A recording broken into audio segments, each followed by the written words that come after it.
Hello दोस्तों, good morning. कैसे हो आप लोग?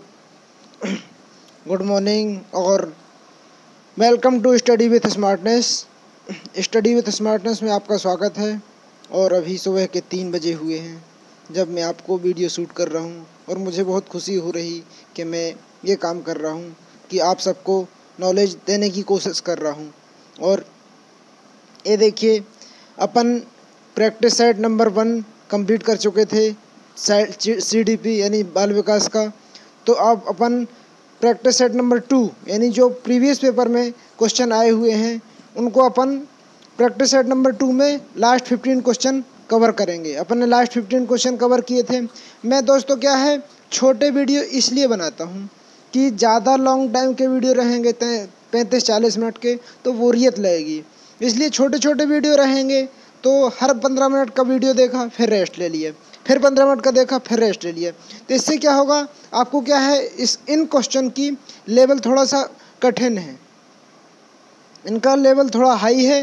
हाई लेवल को देखते हुए मैं कम क्वेश्चन करवाने की कोशिश कर रहा हूँ। जैसे भी आप कम क्वेश्चन करेंगे तो इससे कि आपको क्या है, काफ़ी प्रॉफिट होगा, और काफ़ी प्रॉफिट होगा तो याद भी हो जाएंगे। क्या कम से याद करेंगे तो आपको अच्छे तरीके से याद हो जाएंगे, ज़्यादा करेंगे तो भूलने के चांस रहते हैं। तो अपन चलो इसी बहाने वीडियो को प्रारंभ करते हैं। क्वेश्चन नंबर 16, वजन कम हो रहा है। क्वेश्चन नंबर, यदि किसी बच्चे का तेजी से वजन कम हो रहा है। क्वेश्चन नंबर 16 का आंसर है, यदि किसी बच्चे का वजन तेजी से कम हो रहा है। यदि किसी बच्चे का तेजी से वजन कम हो रहा है और दिन भर कुछ नहीं खाता तो उसमें कौन सा विकार पाया जाता है? आप आंसर बताएंगे, मैं वेट करूंगा आपके आंसर का। ए मोटापा, एनोरेक्सिया नर्वोसा, टिक विकार, अनिद्रा। आप बताएंगे इसमें से कौन सा आंसर सही होगा? Anorexia nervosa is the right answer. Anorexia nervosa is the right answer. अपन चलेंगे क्वेश्चन नंबर 16 की ओर। एक नव फ्राइडियन जिनके द्वारा बाल विकास में दिए गए विचारों, एक नव फ्राइडियन जिनके द्वारा बाल विकास में दिए गए विचारों एक बड़ा प्रभाव पड़ा था, वे थे एरिक एरिक्सन, जीन पियाजे, कार्ल रोजर्स, कार्ल युंग। आप बताएंगे नव फ्राइडियन कौन थे?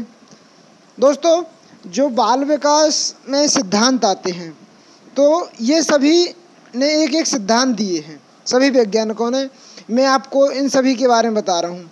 कैसे आपने, जैसे एरिक एरिक्सन, आप इनमें 4 में से जब तक आंसर सर्च कीजिए, आप अपना टिक कीजिएगा जब तक मैं आपको इन 4 के बारे में डिस्क्राइब कर दूँ।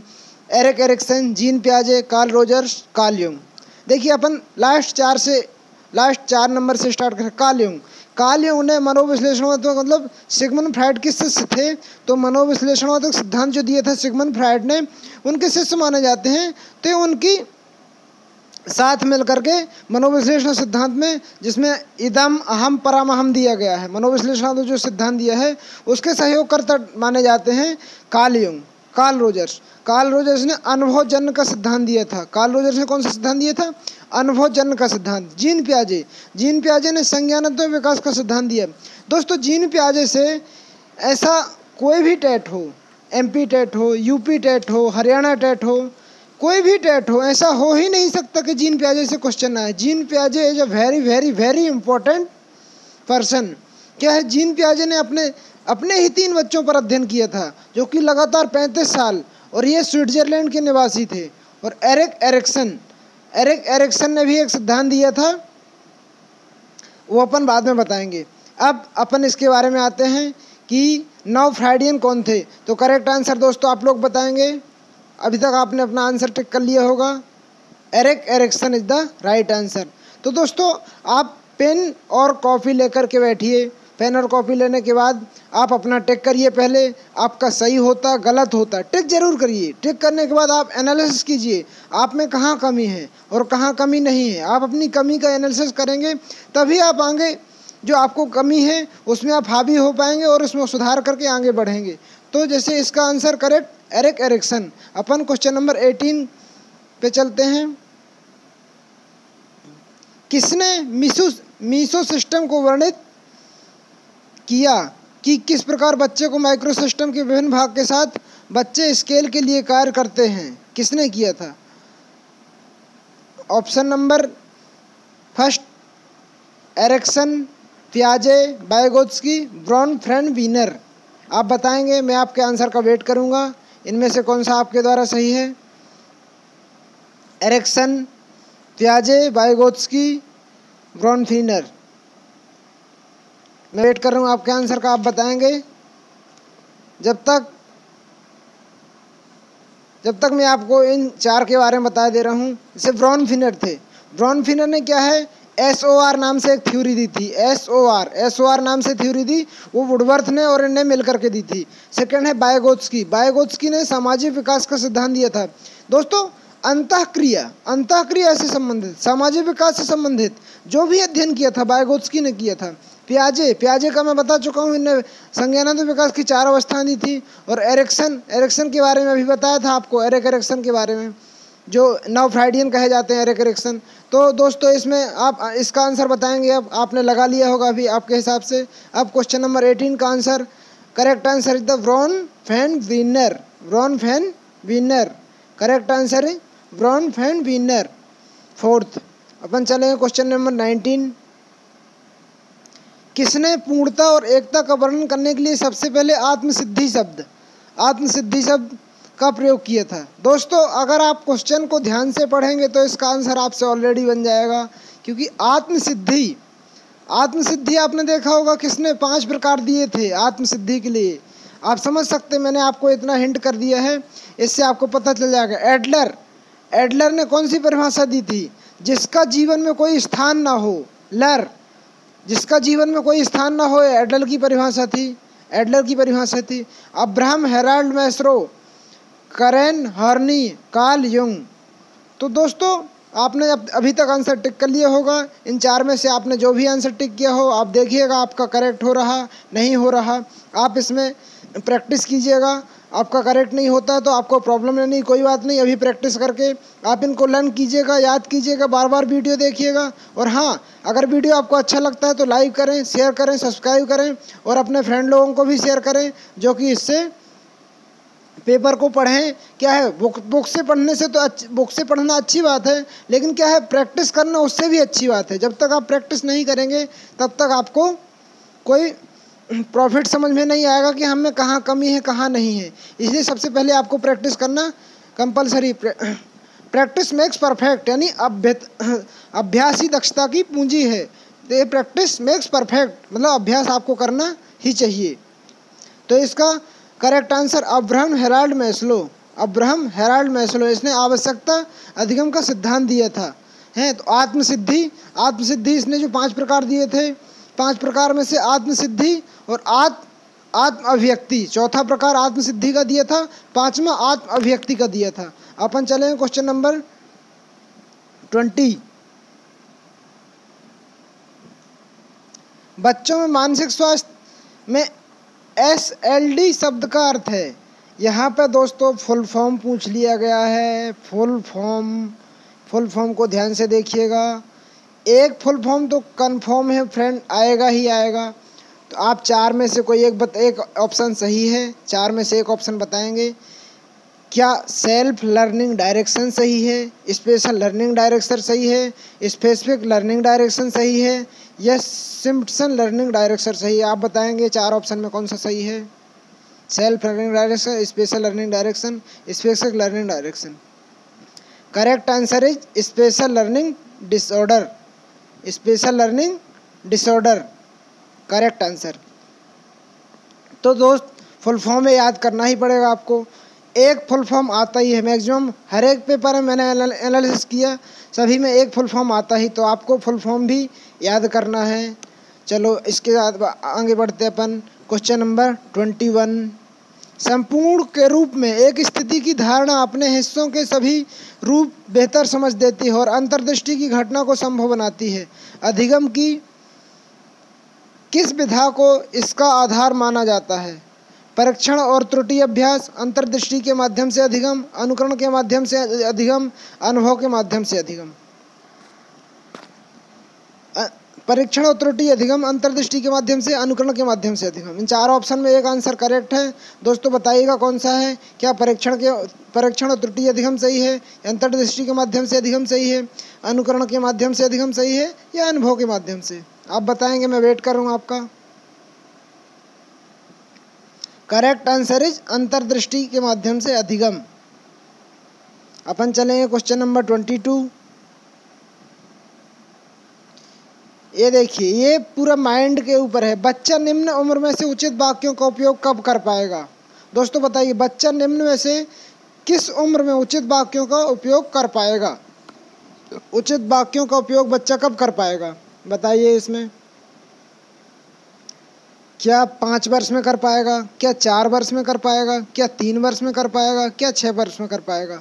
इसमें आप बताएंगे करेक्ट आंसर 3 वर्ष। 3 वर्ष या 4 वर्ष या 5 वर्ष या 6 वर्ष? Correct answer is 3 years.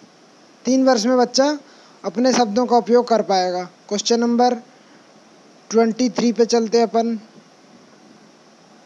सामग्री को आसान बनाने के लिए प्रस्तुत करने के नियमों को कहा जाता है। सामग्री को आसान बनाने की, सबसे पहले दोस्तों क्वेश्चन को पढ़ना बहुत ज़रूरी है। आप अगर क्वेश्चन को अच्छे तरीके से पढ़ रहे, पूरा कॉन्फिडेंस होके और क्वेश्चन को पढ़ रहे, तो मैक्सिमम आंसर क्वेश्चन से ही सॉल्व हो जाता है।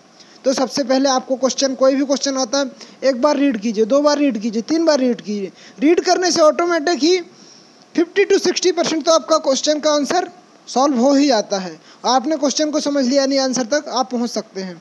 सामग्री को आसान बनाने के लिए प्रयोग करने हेतु नियमों को कहा जाता है। शिक्षण का सिद्धांत, शिक्षण की तकनीक, शिक्षण की विधि या शिक्षण की रणनीति? ऑप्शन बताएंगे, option A, option B, C, D. आप बताएंगे, मैं वेट कर रहा हूँ। करेक्ट आंसर इज फर्स्ट, शिक्षण का सिद्धांत। क्वेश्चन नंबर 24 पे चलेंगे अपन। समीप से दूर प्रॉक्सिमोडिस्टल का अर्थ है केंद्र से परिधि तक, सेंटर टू पेरिफेरी, सामान्य से विशिष्ट तक, जनरल टू स्पेसिफिक, सिर से पैर के अंगूठे तक, हेड टू टॉय, सरल से जटिल तक, सिंपल टू कॉम्प्लेक्स। आप बताएंगे, मैं वेट कर रहा हूँ। और हाँ, आप पेन कॉपी लेकर ही बैठिए फ्रेंड्स। आपको अच्छा लगे तो वीडियो लाइक कीजिए, सब्सक्राइब कीजिए, शेयर कीजिए और अपने दोस्तों को ज़रूर बताइए। Main practice set old paper सबसे पहले कंपलसरी है। ओल्ड पेपर से आप प्रैक्टिस करेंगे तो आपको पता चलेगा क्या पढ़ना क्या छोड़ना। पढ़ने को तो बहुत सारी मार्केट में बुकें अवेलेबल हैं, बहुत कुछ अवेलेबल है, लेकिन क्या जैसा एग्ज़ाम में पूछा जाता वैसा अवेलेबल नहीं है। क्या जब आप एग्ज़ाम पेपर सॉल्व करेंगे, उससे एग्ज़ाम पेपर सॉल्व करने के बाद फिर आप पढ़ेंगे तो आपको लगेगा कि नहीं क्या पढ़ना क्या छोड़ना है। इस टाइप के क्वेश्चन फिर आप पढ़ेंगे तो आपको समझ में आएगा, किसी बुक में नहीं मिलने वाले। दोस्तों मैंने बहुत एनालिसिस किया है, काफ़ी मेहनत करने के बाद देखा, फिर पाया, मैंने सोचा नहीं सबको बताना चाहिए कि मतलब पेपर का लेवल कैसा आता कैसा नहीं आता। इसलिए मैंने ट्राई किया कि वीडियो बना के मेरे को सबको सजेस्ट करना चाहिए कि पहले प्रैक्टिस सेट पूरे करो, उसके बाद बुक से पढ़ाई करो, अपने को जो ज़रूरत है उसके अकॉर्डिंग पढ़ाई करें। फालतू चीज़ बिल्कुल भी नहीं पढ़ना है, जो एग्ज़ाम में पूछा जाता है वो पढ़िए आप। इसमें से बताएंगे आप, समीप से दूर प्रॉक्सिमोडिस्टल का अर्थ है। अच्छा, आपने देखा होगा, अगर वाइगोत्स्की आपने पढ़ा होगा तो वाइगोत्स्की के बारे में आप जानते हैं, तो सामाजिक विकास का सिद्धांत दिया था और जेडपीटी भी दिया था। जेडपीटी का फुल फॉर्म है जॉन ऑफ प्रॉक्सिमल डेवलपमेंट। जेडपीटी का फुल फॉर्म है जॉन ऑफ प्रॉक्सिमल डेवलपमेंट, जेडपीटी कहा जाता है इसको। तो उस वही प्रॉक्सिमोडिस्टल पूछा है, समीप से दूर का सिद्धांत वाइगोत्स्की द्वारा दिया गया है। तो इसका करेक्ट आंसर इज फर्स्ट, केंद्र से परिधि तक। केंद्र से परिधि तक इज द राइट आंसर। केंद्र से परिधि तक, सेंटर टू पेरिफेरी। अब अपन चलते हैं क्वेश्चन नंबर 25। शिक्षकों को समग्र रूप से समावेशी शिक्षण के प्रति रवैया रखना चाहिए।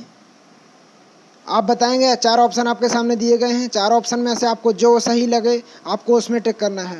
दोस्तों मैं आपको बताना चाह रहा हूँ, जब तक आप इसमें टिक कीजिएगा, जब तक मैं आपको इसके बारे में डिस्क्राइब कर रहा हूँ। देखिए, आप स्कूल में पढ़ाने जाते होंगे, मेरे हिसाब से मैक्सिमम लोग तो टीचर ही होंगे जो कि ये वीडियो देख रहे होंगे। तो सबसे पहले आप स्कूल जाते हैं तो स्कूल में आपको क्या है, हर एक प्रकार के बच्चे मिलते हैं। कई मंदबुद्धि, कई उच्च बुद्धि, कई सामान्य बुद्धि के रहते हैं। तो क्या है फ्रेंड्स कि अपने को सभी बच्चों को एक साथ लेके चलना होता है। जो हाई बुद्धि का है उसको भी लेके चलना होता है। क्या आपने देखा होगा कई बच्चा जो ज़्यादा इंटेलिजेंट होते हैं तो आपको भी मतलब कोई भी सवाल 2 मिनट में करके बोल देंगे, अरे मेरे से बनता है, तेरे से क्यों नहीं बनता। तो मतलब ऐसे बच्चों को अपने को क्या करना है फ्रेंड्स, ऐसे बच्चों को हमेशा काम पे बिजी दे के रखना है। जैसे आपने देखा होगा कई 4th 5th के बच्चे होंगे, 2 मिनट में सवाल लगा के या 5-10 दिन में पूरी मैथ सॉल्व करके बोल देंगे, सर ये पूरी मैथ मेरे से बन जाती है। तो शिक्षक एक अपना अलग ही रुतबा होता है। शिक्षक क्या बोलेगा, ठीक है बन जाती है, बोलेगा हाँ। तो शिक्षक बोलेगा चलो 5 मिनट में, अभी कितने मिनट में एक सवाल कर ले, तो बोले 10 मिनट में, चलो 1 मिनट में करके दिखाओ। यानी शिक्षक ने रोक दिया उस बच्चे को। तो यही शिक्षक का रहता है कि उसको व्यस्त कर दिया, मतलब उसको दिखा दिया कि नहीं अब तुम आगे जाने लायक नहीं हो, अभी यहीं पे पढ़ो।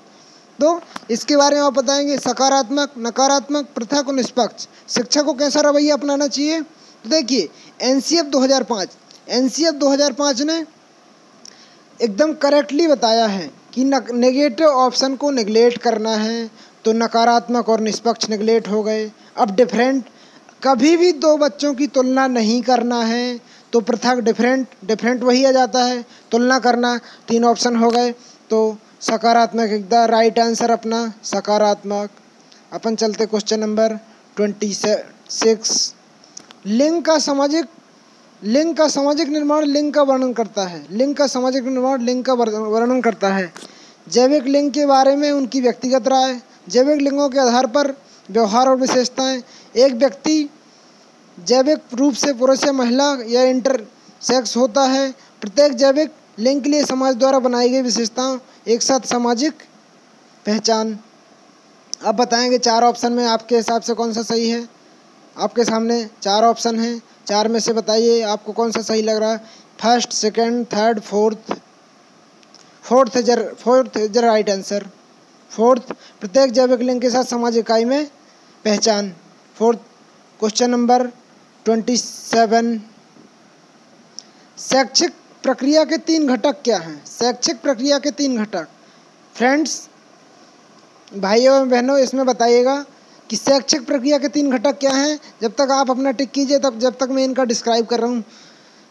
अपनी दिशा अनुदेश कौशल, आपने देखा होगा दिशा अनुदेश कौशल, ऐसा कहीं शिक्षक में बताया नहीं जाता।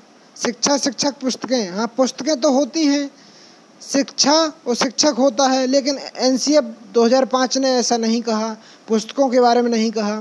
शिक्षण अधिगम अभ्यास करवाया जाता है, लेकिन ये शैक्षिक प्रक्रिया का घटक नहीं है।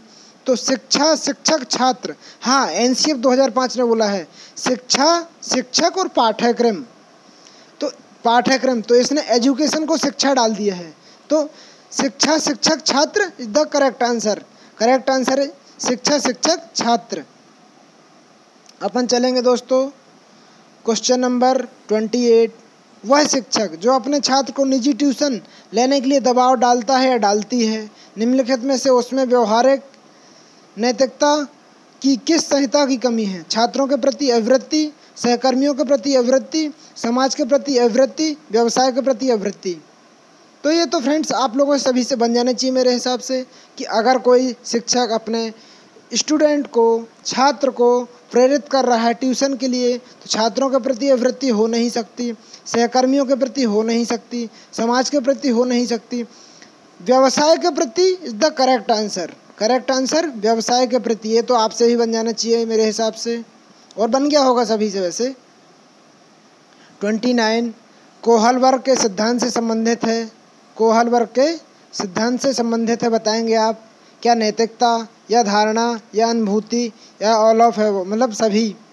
तो कोहल वर्ग ने नैतिकता का सिद्धांत दिया। नैतिकता इज द करेक्ट आंसर। नैतिकता इज द करेक्ट आंसर। नैतिकता। दोस्तों 30 नंबर का क्वेश्चन है, मैं बोल के ही बता देता हूँ आपको। निम्न में से किस छात्र को अधिगम के लिए रुचि पैदा करना सबसे प्रभावी तरीका है। उनके उनके बारे में नकारात्मक सोच पैदा करना, उनके बारे में सकारात्मक सोच पैदा करना, दोनों इनमें से कोई नहीं। तो उनके बारे में सकारात्मक सोच पैदा करना इज़ द राइट आंसर। दोस्तों, इसी के साथ अपन वीडियो को समाप्त करते हैं और मिलते हैं अगले वीडियो में। तब तक के लिए धन्यवाद, थैंक यू। और हाँ, अगर आपको वीडियो अच्छा लगे तो लाइक करें, शेयर करें, सब्सक्राइब करें। Thank you so much. मिलते हैं अगले वीडियो में, जब तक के लिए बाय बाय।